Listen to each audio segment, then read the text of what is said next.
Now, an Emeritus Newsbrief, I'm Lynn Huston. General Motors says it will temporarily shut down 21 plants next month in an effort to cut production. The temporary shutdowns affect 15 plants in the U.S., 3 in Canada, and 3 in Mexico. Go to the Emeritus News employment page to get the direct link to specific locations and model production that will be affected. Meanwhile, White House officials say President Bush may make a decision within a week whether to use money from the TARP program to save the Detroit automakers, especially since Congress could not agree to a bill. And brokerage firm Lehman Brothers did not get a bailout from the federal government and failed. But the defunct brokerage firm's employee pension plan is being taken over by the Fed's Pension Benefit Guaranty Corporation. The PBGC says it filed papers to take it over and that it could cost between $17 to $42 million to cover the shortfall in the Lehman Brothers pension plan for the more than 26,000 employees.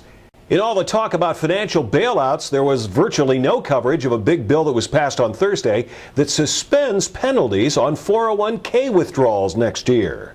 Congress passed and sent to President Bush House Resolution 7327. Now, it does 2 big things. It gives companies more time to make payments to their 401k plans, and perhaps most important, it suspends the rules on 401ks that forces mandatory withdrawals. In other words, there will be no penalties in 2009 for retirees and pensioners that do not take their scheduled withdrawals from their 401ks.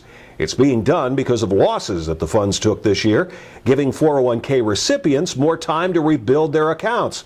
President Bush has said that he will sign that bill. More details on the Emeritus News Financial Pensions page. And another incredible riches to rags Wall Street story.